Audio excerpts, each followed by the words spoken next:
नमस्कार, आप देख रहे हैं दूरदर्शन किसान चैनल। मैं अदिति शर्मा कृषि दर्शन कार्यक्रम में आप सभी का स्वागत करती हूँ। हमारे इस कार्यक्रम में कृषि जगत में हो रही हलचलों की जानकारियाँ हम आप तक पहुँचाते हैं। माध्यम रहते हैं हमारे तीनों सेगमेंट्स, विज्ञान और किसान, कृषि स्टार्टअप और फार्मिंग इंडिया। तो क्या कुछ लेकर आए हैं आज के हमारे इस एपिसोड में हम आपके लिए खास जानने के लिए आज के अंक की शुरुआत करते हैं।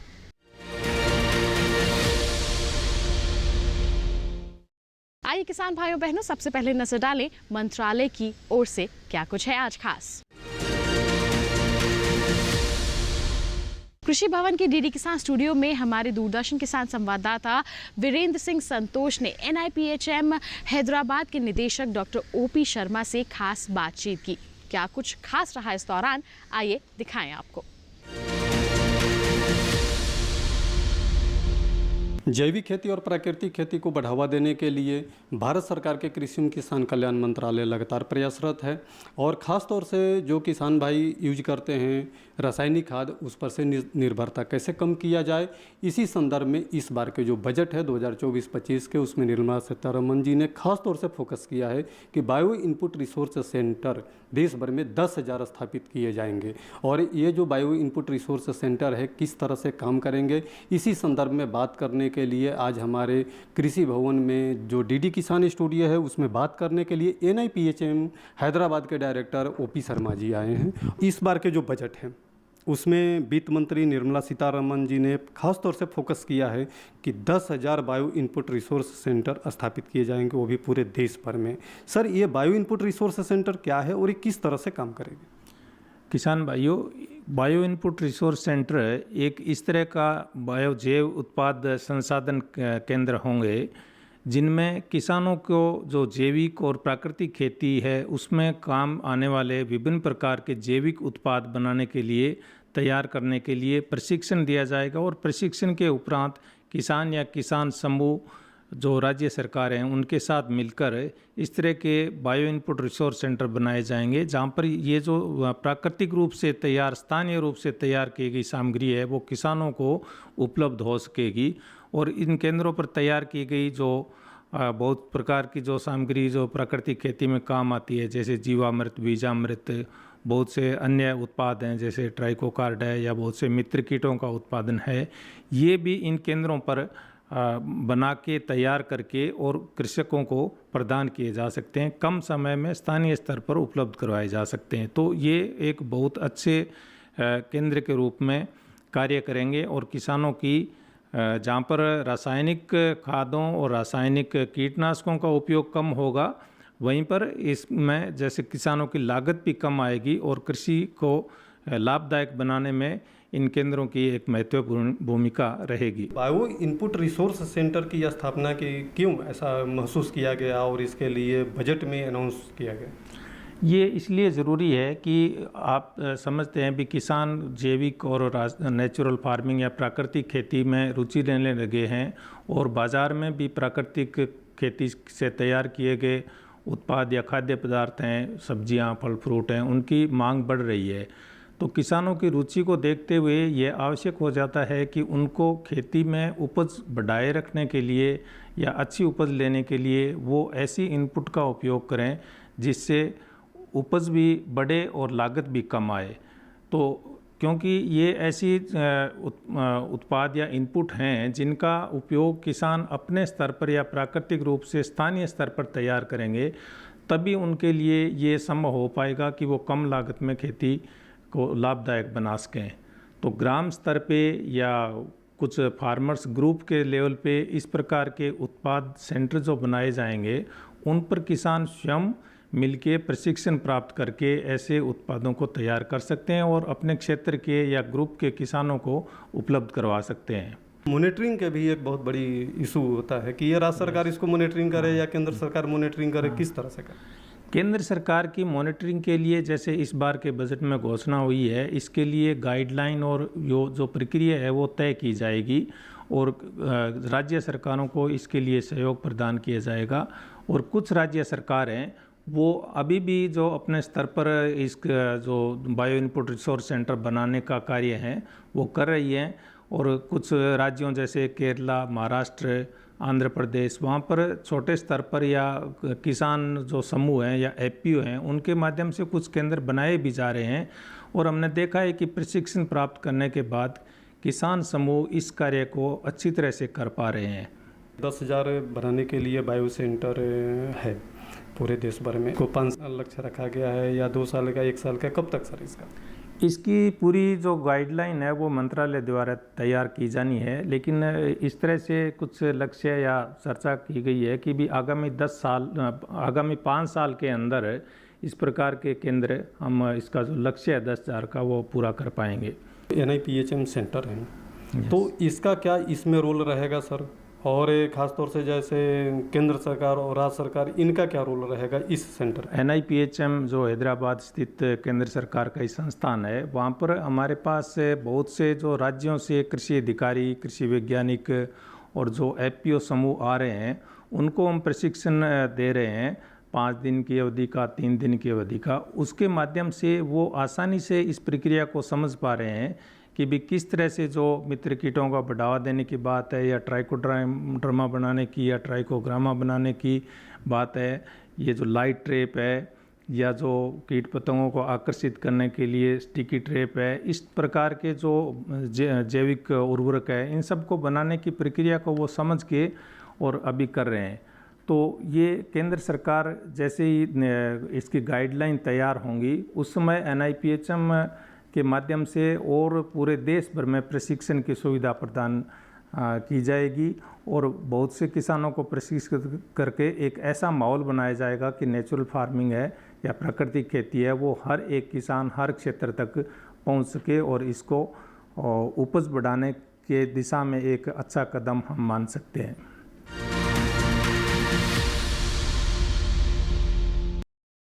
आइए किसान भाइयों बहनों नजर डालें हमारे सेगमेंट विज्ञान और किसान पर।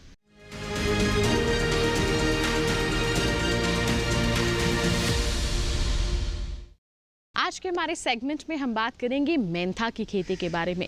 धीरे धीरे इसका रकबा बढ़ता जा रहा है क्योंकि इसकी मांग बढ़ रही है और किसान इसके गुणों से अवगत हो रहे हैं। हमारे किसान इसकी खेती को अपनाकर अच्छी आमदनी भी अर्जित कर रहे हैं। तो अगर आप भी करना चाहते हैं मेंथा की खेती तो आइए पूरी प्रक्रिया आपको बताते हैं।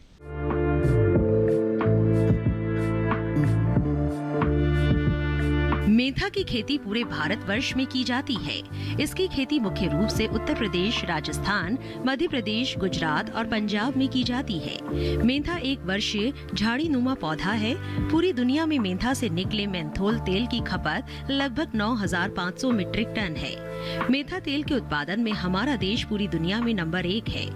केंद्रीय औषधीय सगंध पौधा संस्थान मेंथा की खेती पर लगातार शोध कर रहा है। मेंथा की अच्छी उपज के लिए बलुई दोमट मिट्टी उपयुक्त मानी जाती है। साथ ही जल निकासी की व्यवस्था अच्छी हो, भूमि का भुरभुरा होना भी जरूरी है जिससे खेतों में वायु संचार बना रहे। मेंथा की वृद्धि के लिए वर्षा जरूरी है। मेंथा की रुपाई से पहले खेत की गहरी जुताई करना भी आवश्यक होता है। इसके लिए एक जुताई मिट्टी पलटने वाले हल से करने के बाद 2 से 3 जुताई कल्टीवेटर से करनी चाहिए। अंतिम जुताई के समय खेत में 250 से 300 क्विंटल गोबर की सड़ी खाद या कंपोस्ट डालने से उपज अच्छी मिलती है। मेंथा के तेल का उपयोग दवाइयां बनाने, सौंदर्य प्रसाधनों, पेय पदार्थों, सुगंध के लिए किया जाता है। 1 हेक्टेयर क्षेत्रफल की मेंथा फसल से 150 किलोग्राम तेल निकलता है। बेहतर फसल प्रबंधन यानी समय से रुपाई, सिंचाई और उर्वरकों के सही इस्तेमाल से मेंथा की खेती की जाए तो मात्रा 250 से 300 किलोग्राम तक हो जाती है। इसके लिए नई तकनीक से बना आसवान संयंत्र अधिक लाभप्रद है। अब किसान पूरी तकनीकों को छोड़ नई आसवान निधि को अपनाकर अधिक लाभ कमा रहे हैं। नई आसवान संयंत्र की टंकी छोटी है, इसमें ईंधन कम लगता है। इस आधुनिक तकनीक से तेल जल्दी और अच्छी मात्रा में प्राप्त हो जाता है। मेंथा का तेल निकालने से पहले मेंथा को कटाई के बाद संयंत्र में ले जाते हैं। फिर कटे हुए मेंथा को कुछ समय के लिए फैला देते हैं। इससे इसकी पत्तियां कुछ पीली पड़ जाती है और फसल का वजन भी कुछ कम हो जाता है। इसके बाद इसे डिस्टिलेशन संयंत्र में भरकर इसे गर्म करते हैं। इस प्रकार गर्मी पाकर मेंथा से जलवाष्प तेल एक टैंक में एकत्रित होता है। बचे अवशेष यानी जिंगरा को बाद में खाद के रूप में भी प्रयोग किया जाता है। मेंथा की कटाई के 15 से 20 दिन पहले ही सिंचाई बंद कर दे। समय समय पर खेत की निगरानी करते रहे ताकि समय से कीट रोग प्रबंधन किया जा सके। किसान भाई अगर इन सभी बातों को ध्यान में रखकर आधुनिक तरीकों से मेंथा की खेती करें तो निश्चित ही सफलता हासिल कर सकते हैं।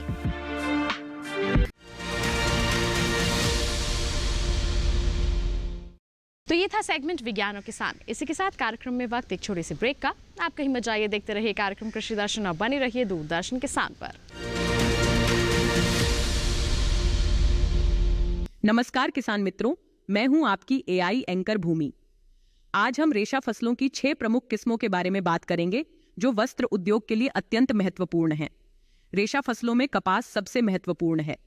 कपास की 5 प्रमुख किस्में हैं: BT cotton, V797, H4, DCH32 और F414। कपास का उपयोग वस्त्र निर्माण में किया जाता है और यह भारतीय अर्थव्यवस्था में अहम भूमिका निभाती है। इसके बाद जूट की बात करते हैं जो एक महत्वपूर्ण रेशा फसल है। जूट का उपयोग बैग, सैक और अन्य वस्त्र उत्पाद बनाने में किया जाता है। जूट की प्रमुख किस्में हैं 524 और JRO 8432 जो उच्च गुणवत्ता का जूट प्रदान करती हैं। तो दोस्तों, यह था रेशा फसलों की प्रमुख 6 किस्मों पर हमारा वीडियो।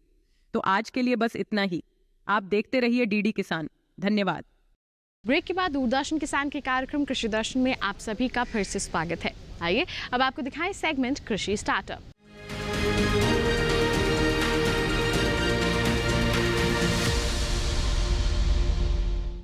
हमारे सेगमेंट में हम आपको देश के अलग अलग क्षेत्रों के सफल किसानों से मिलवाते हैं। कोशिश यही रहती है कि उनकी दास्तान आप तक पहुंचा सके ताकि वो आपके लिए लाभकारी साबित हो सके, आप उनसे प्रेरित हो सके। तो कौन है आज के हमारे सफल किसान, जानने के लिए आइए रुख करें हमारे सेगमेंट कृषि स्टार्टअप का।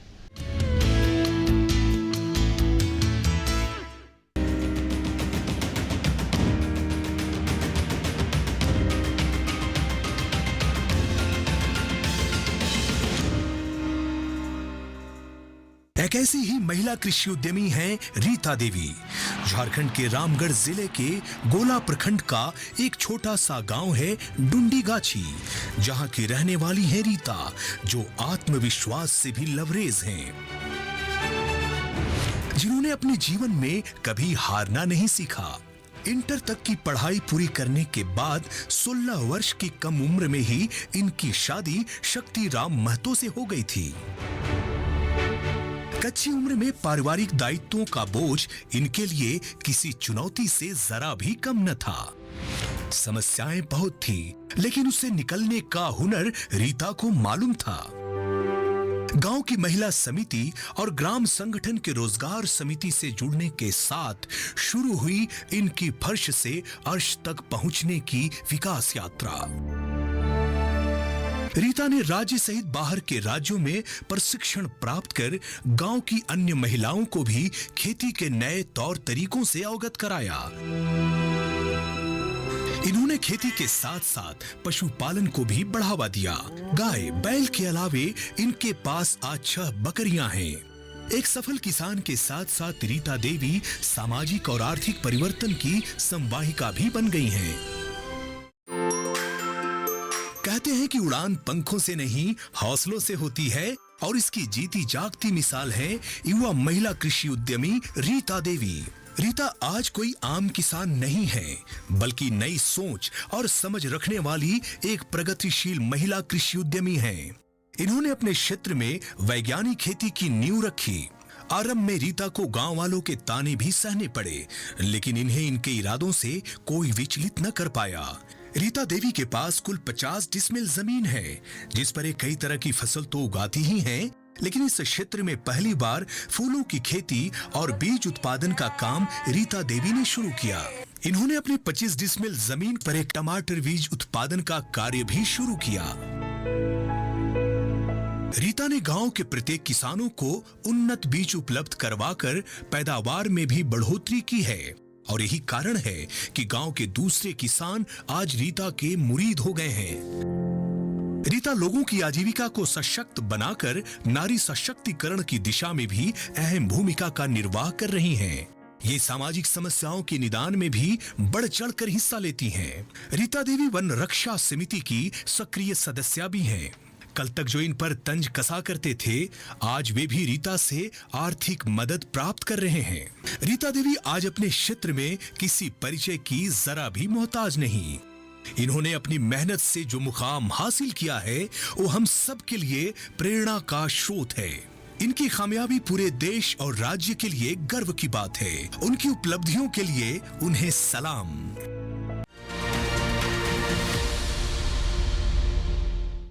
तो ये था सेगमेंट कृषि स्टार्टअप। इसी के साथ कार्यक्रम में वक्त एक और छोटे से ब्रेक का। आप कहीं में जाइए, देखते रहिए कार्यक्रम कृषि दर्शन और बने रहिए दूरदर्शन किसान पर।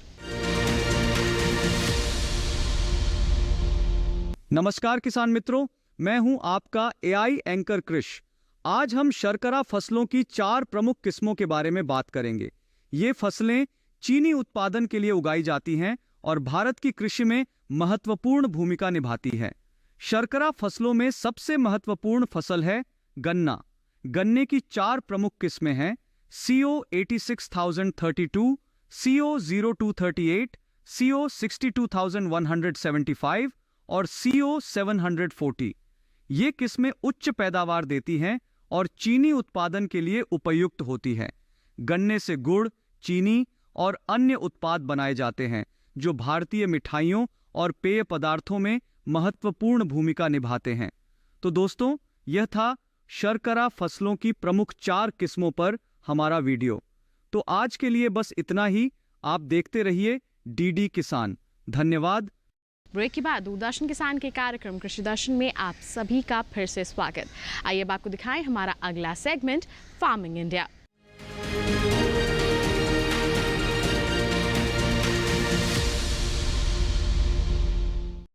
कृषि के क्षेत्र की बात करें तो निरंतर इसमें बदलाव होते रहते हैं। इन्हीं बदलावों की जानकारी हासिल करने के लिए आइए रुख करें हमारे एआई एंकर कृष का।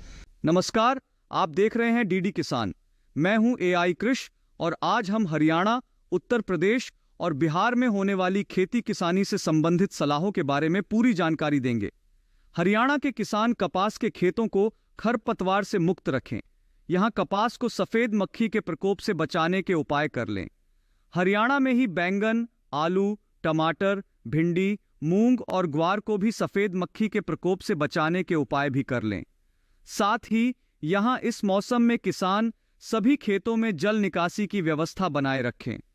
हरियाणा में इस समय फूल गोभी की बुवाई की जा सकती है। हरियाणा में ही इस मौसम में नींबू, अमरूद, आम, लीची, चीकू, जामुन, बेर और आंवला के पौधों का रोपण किया जा सकता है। उत्तर प्रदेश के प्रयागराज के किसान मक्के को फॉल आर्मी वर्म से बचाने के लिए स्पिनोसैड का छिड़काव कर लें। प्रयागराज के किसान अरहर को लीफ रोलर से बचाने के लिए जरूरी कीटनाशकों का छिड़काव कर लें। साथ ही यहां तिल में इल्ली की रोकथाम के लिए जरूरी दवाएं छिड़क लें। उत्तर प्रदेश में ही किसान बैंगन को तना छेदक कीट से बचाने के लिए जरूरी उर्वरकों का स्प्रे कर लें। यहां इस समय लोबिया की बुवाई की जा सकती है। उत्तर प्रदेश में किसान अमरूद के बगीचों में जल निकासी की व्यवस्था कर लें। उत्तर प्रदेश में ही इस समय टमाटर, बैंगन, मिर्च, फूल गोभी और गाजर की बुवाई की जा सकती है।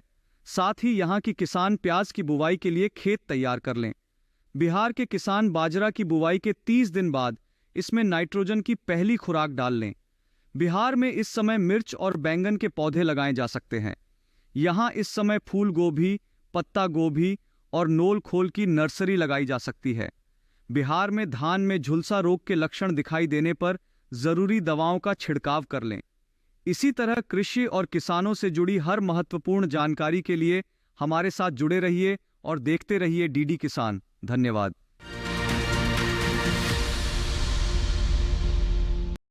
फार्मिंग इंडिया सेगमेंट में हम आपको सरकार की महत्वाकांक्षी योजनाओं से अवगत करवाते हैं। तो आज के हमारे सेगमेंट में कौन सी योजना के बारे में हम आपको बताने वाले हैं, आइए जानने के लिए देखते हैं सेगमेंट फार्मिंग इंडिया।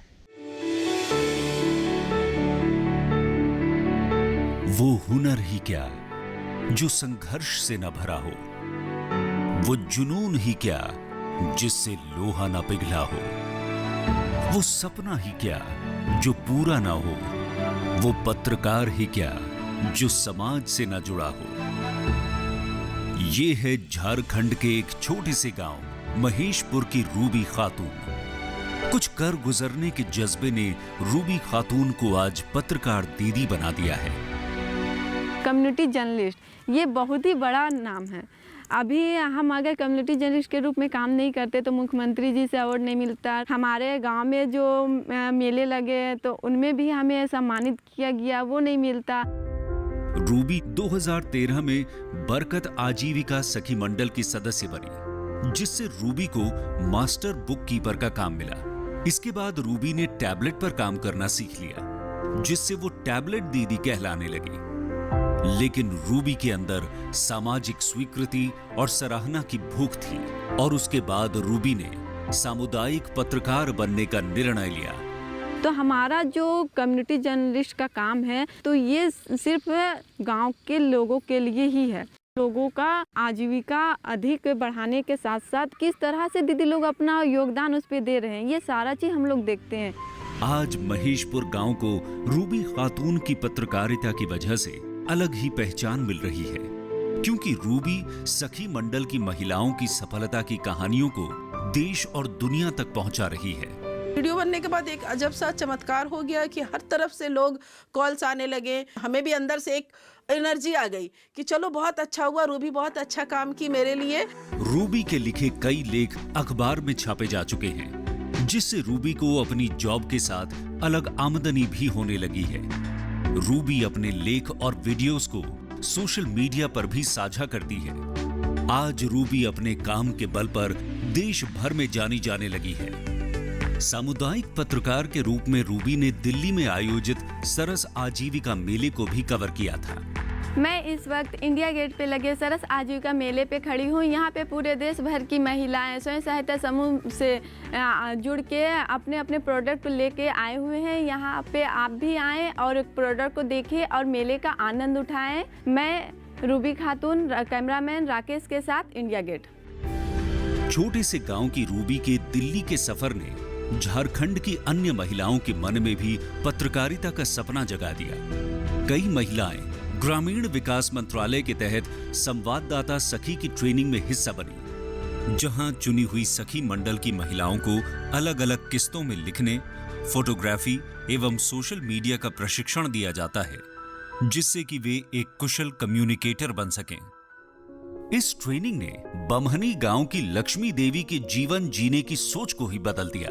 तो सोचे थे घर की महिला ही बनेंगे, लेकिन घर की महिला से अभी हम कुछ आगे बढ़े तब सोच भी मेरा आगे बढ़ रहा है। 23 साल की लक्ष्मी अपने घर परिवार को संभालने के साथ साथ अपने गांव की सखी मंडल की महिलाओं से मिलती है और उनके सफल प्रयासों को लोगों तक पहुंचाती है। एक महिला थी जो कि वो टपक सिंचाई द्वारा खेती कर रही थी, तो हम जाके उनसे बात किए, किसी तरह उसका मतलब स्टोरी लिखे, जब छपा और उसको मार्केट में बेच रही थी सब्जी और जाके दिखाए, तो वो देख के पूरा खुश हो गए और बाजार में जो आसपास थी महिला सबको दिखाने लगी।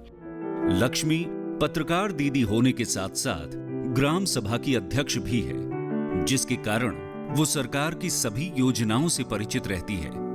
अपनी जागरूकता के बल पर लक्ष्मी ने आंखों की रोशनी से परेशान विदेशी नायक का आयुष्मान योजना के तहत मुफ्त इलाज कराया और उसके जीवन में रोशनी भर दी। दोनों आंख दिखाई दे नहीं रहा था। लक्ष्मी हमको इलाज करवाए, इस चलते आप लोग को हम भी देख पा रहे हैं। इलाज के बाद लक्ष्मी ने उसकी वीडियो बनाकर फेसबुक और ट्विटर पर भी शेयर की, जिससे पत्रकार दीदी लक्ष्मी के काम को खूब सराहा गया। लक्ष्मी अब अपनी कलम को और मजबूत बनाना चाहती है और अपने गांव की कला को देश भर तक पहुंचाने की इच्छा रखती है। ग्रामीण विकास मंत्रालय दीनदयाल अंत्योदय योजना राष्ट्रीय ग्रामीण आजीविका मिशन के तहत होने वाले कम्युनिटी जर्नलिस्ट के जरिए एक ओर जहां अनकही अनसुनी सफलता की कहानियां सुदूर गांवों से सीधे आती हैं, वहीं दूसरी ओर आजीविका मिशन से जुड़ी कहानियों के साथ पत्रकार दीदियां अपने लेख और वीडियो के माध्यम से कुछ कमाई भी कर लेती हैं।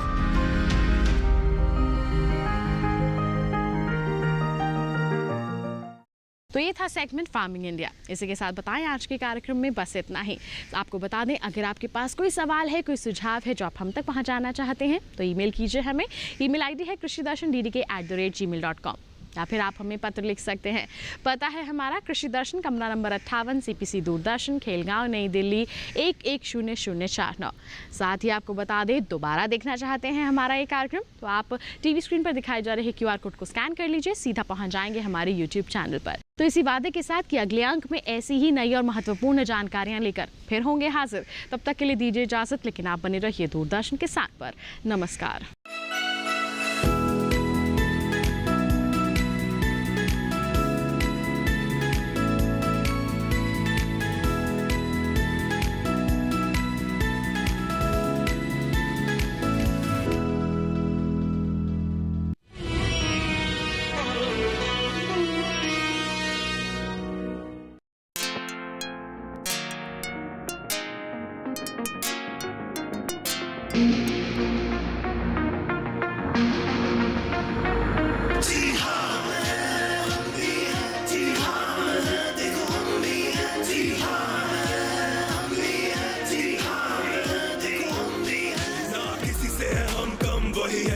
और वैसा ही है दम कम, बिल्कुल वैसा दोष। आते खेल के मैदान में हम उड़ाते सबके होश, कर मेहनत से जो उल्फत होगा सब तेरा रोशन। दोस्त का ये मंच या जीवन की हो जंग, हर सितम का सामना करें हम, न डरे हम, बेफिक्र लड़े हम, ऐसा जज्बा रखे सम। ऐसे है हम, हाँ जी ऐसे है हम।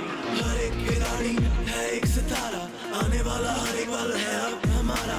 समझो ना मुझको तुम कोई बेचारा, मैदान में आके जरा भिड़ के तू जाना। कुछ न करे तो मेरी करे ना फिक्र तू, होश दे उड़ाने जरा कर ले सब्र।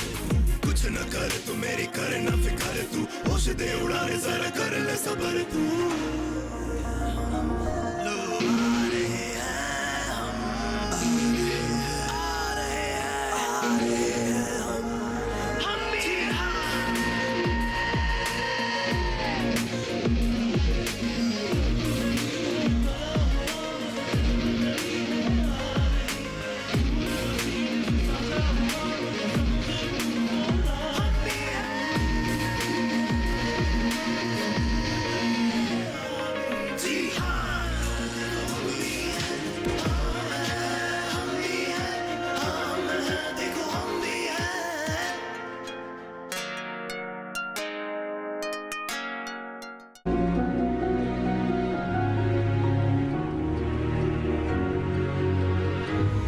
बात बात में तनाव, सिर चकराना और नींद न आना, थकान और तेज धड़कन, सांस में परेशानी और नाक से खून आना हो सकते हैं हाइपरटेंशन के लक्षण।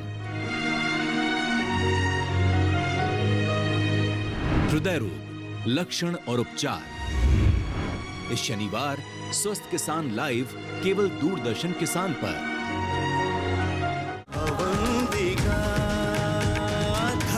जगत यह है जगत, जगत में एक नगर बसा जिसे है रुद्र ने रचा।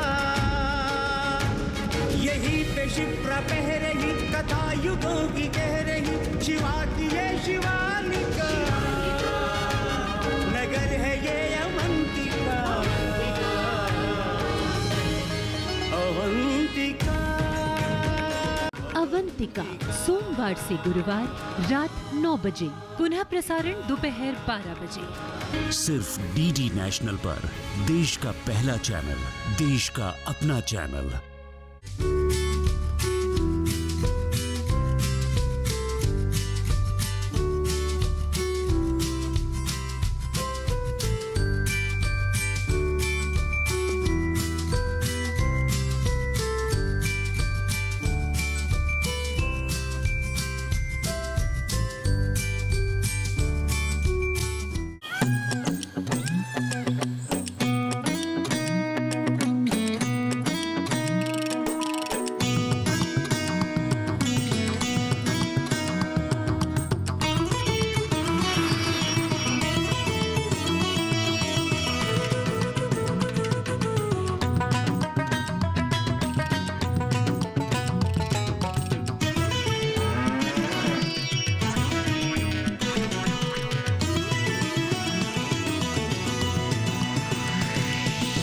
डीडी किसान, बदलते भारत की शान। मौसम खबर के प्रायोजक हैं IL के ट्रैक्टर ब्रांड का